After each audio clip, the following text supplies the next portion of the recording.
Hey, welcome to the Worry Free Financial Podcast. My name is Eric Ebers, and as always, my goal here is to help make finances worry-free for you.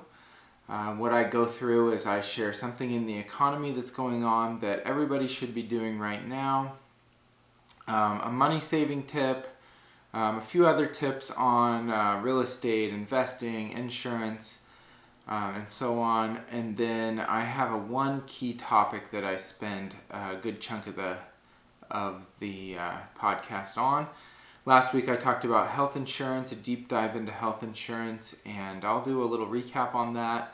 But then I'm going to be focusing on other types of insurance besides health insurance this week. But let's go ahead and dive in. And for the economy, for right now, really what I would say is that we need to start preparing for a very slow economic recovery, with potentially many more businesses and individuals either permanently closing for businesses or permanently losing jobs before life returns to normal. I think a lot of the jobs that have been lost at this point have been temporary job loss.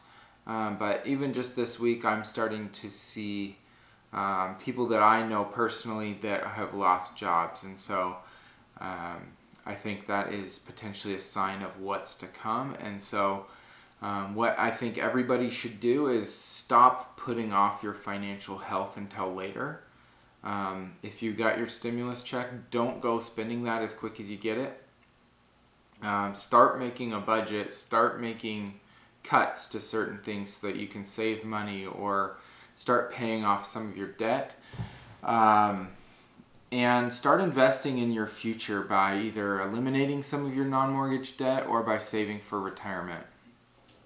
And really my money saving tip for this week is to cut cable.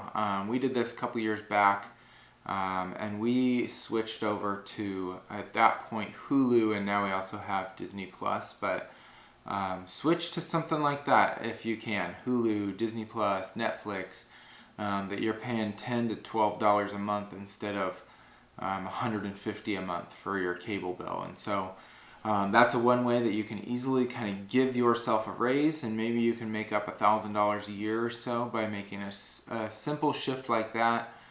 And you're not giving up entertainment altogether, you're just making a shift. So I processed that, and then moving on to real estate. This is the same thing I've been sharing for a couple of weeks now, is that right now you're probably looking at rates that will never be seen again. So I am a mortgage loan originator. I'll include my license information and everything about that, and a contact information for you. But if you're looking at a conventional refinance or a purchase, you're looking at for a 30-year loan about 2.5% to 3%, somewhere in that range, depending on credit, depending on the loan amount, some other factors like that. And if you went down to a 15-year loan or a 10-year loan, you're looking at even lower rates than that. So I'm actually personally processing doing a refinance for myself, because it is getting to that point where it's potentially never going to see these rates again. So the only exception is if you're trying to do a cash out, or you have jumbo loans, or I guess the other exception is if it's a rental property, you're not going to get quite those good of rates. You're still looking at probably 3.5%. So still really good rates. So feel free to reach out to me at eric@ccm.loans if you're interested in exploring that option. And in terms of investing, my actual investment advice this week is to, if you have credit card debt, to eliminate that before you invest in your retirement. With probably just one potential exception, and that would be potentially maximizing a 401k match. I'm actually somewhat on the fence on this one, because the thing is that with a 401k match, you're having to put money into a place, but you're getting free money basically. But you're not guaranteed to get a return on that. In fact, you could lose money on that. You're guaranteed to lose money on credit card debt. So when I'm talking about compound interest, you're not guaranteed to get returns on your investment, but you're guaranteed to pay a significant amount on credit cards, sometimes as much as up to 30% or so of an interest rate, which is a significant rate, a rate that you probably will never get on your investments, at least not on an average yearly basis. The only other thing I've processed is a employee stock purchase program, and I think I would be hesitant to put money into that over paying off credit cards, mostly because you are completely undiversified with that. You're putting all your money into one stock, and if that goes down, you're going to be a loser on that. So eliminate that credit card debt before investing in your retirement is my general advice on that. Jumping into insurance, I'm going to start off. I shared I shared in deep depth about health insurance last week. This week, I'm just going to share real brief. I would say health insurance is the most critical type of insurance to have, and really a major piece of your foundation for your financial health plan. Medical bills are the cause of 62% of bankruptcies, and every single person should be insured at all ages. That is my opinion on that. But let's go ahead and move on to life insurance, and this is really protection against financial loss from a premature death. And my stance on this is that anyone that has a dependent should have life insurance as soon as they have that dependent. So whether that's a spouse, a child, or someone else you support, this is something that I would say you need at that point in time. And the policy that's typically included with, even, I know a lot of jobs don't even have that, but a lot of corporate jobs maybe give you a life insurance policy worth 1 year of your wages. And if you were to pass away, I guarantee that 1 year of your wages is not enough for your dependent to replace income for the family, to pay off a mortgage, to pay for children's college, to pay for potentially some end-of-life costs, or even to leave a financial legacy. None of that will happen with just 1 year of wages. The somewhat startling truth is that only about 45% of people have a life insurance policy. So just kind of diving into the different types of life insurance, there's term life. That's basically you have coverage for a certain period of time, and you will pay significantly lower premiums on that type of a policy. There's whole life, which will provide a death benefit no matter how old you are, but your premiums are much higher. And what the insurance company will do is actually invest that money. However, they probably won't invest it as well as you could invest it. And then there's universal life, which is similar to whole life, except you can change the benefit over time. I would say for most people, term life is the best, and this is the reason I say that is because if we're planning on living a financially healthy life, there should be a point in time where you become self-insured, where basically you have enough money saved, you've paid off a mortgage, that if you were to die, your spouse or whoever is your dependent should be able to get by with whatever's in your retirement, whatever you don't have an expense because you've paid off a mortgage. You get to a certain point in life where that should become unnecessary. And when you're asking about the term of life insurance policy, really what I'd say is that depends on the stage of life you're in. So if you're maybe just out of college, you maybe just got married, maybe you're looking to buy a home, you haven't started a family, maybe a 30-year plan would be good for you. If you're maybe you're getting closer to retirement, you're within 10 or 15 years of retirement, your mortgage is getting close to paid off, your kids are in college, maybe a 10-year policy is good for you. And so it really just depends on how much longer you need to have insurance in case something happened versus when you get to the point where you become self-insured. A good rule of thumb if you're doing term life is to have a policy that's 10 times your annual salary. Moving on to auto insurance, this is really just protection from damages to your car, other cars, or persons in the car. Most states will require you to have a certain amount of liability coverage at the very minimum. And a lot of times the way the policy reads, it might say something like your limits are 25, 50, 25. And this really correlates to the coverage of, in this example, $25,000 for a single person injured in an accident, $50,000 for all bodily injuries in an accident, and $25,000 for property damages. Your premium rates will be based on the amount of coverage you select, and your deductible. And the main types of coverage are liability, collision, and comprehensive. Liability is just going to pay for injuries and property damage caused by you, but will not cover your car or your personal injuries. Collision pays for injuries and property damage done to others and yourself from driving.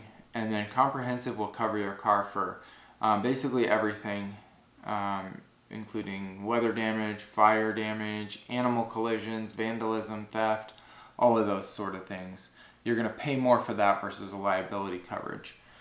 A couple of questions that are kind of frequently asked questions I just want to address. What coverages will pay for medical bills in an accident? And so if you are not at fault, the other party's coverage would be responsible for medical bills.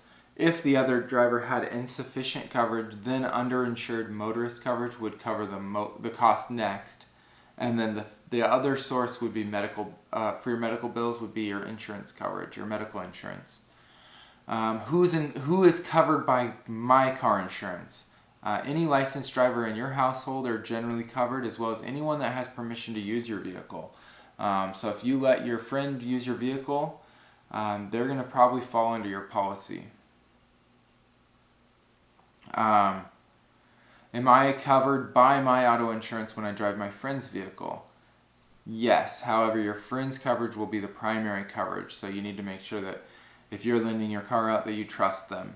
And when should I reevaluate your coverage or my coverage? I'd say when you have any kind of a life change, a vehicle change, or every few years to see if you should still have the same amount of coverage, or even consider switching providers to potentially save some money. And then a couple of money saving tips related to your car insurance. If your car is older and you have maybe a lower value in your car, and you have the money to afford to potentially buy a new car, liability coverage may be a great option for you because your premiums will be down significantly. And then make sure to check on discounts such as multi-vehicle, anti-theft, safe driver, low mileage, military, even like paperless billing, loyalty, or even good student discounts. So make sure you're checking those out as well.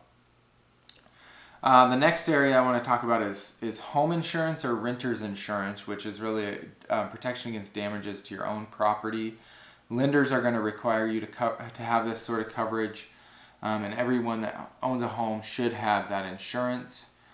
A couple of just key terms to know is that cash value is the current value of your home, and replacement value is the cost to actually replace your home. And then renter's insurance, everybody that's a renter should have this. It's very inexpensive, about $15 a month.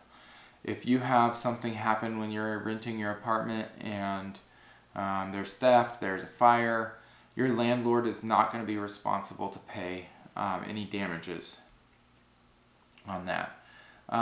Just real quickly, an umbrella policy is something you would consider as you're building wealth. This is really kind of an addition to your auto and home policies, and it just covers you for higher amounts. Another area is disability insurance, and this is basically insuring against a disability that prevents you from doing your current job. And some of those could be arthritis, heart attack, disability, disabling injury, mental disorder.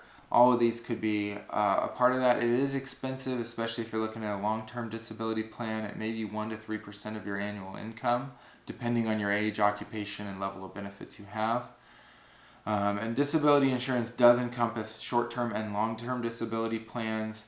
I think everyone that depends on their income should have long-term disability. Anyone that doesn't have a full emergency fund of 3 to 6 months expense probably needs to have short-term disability.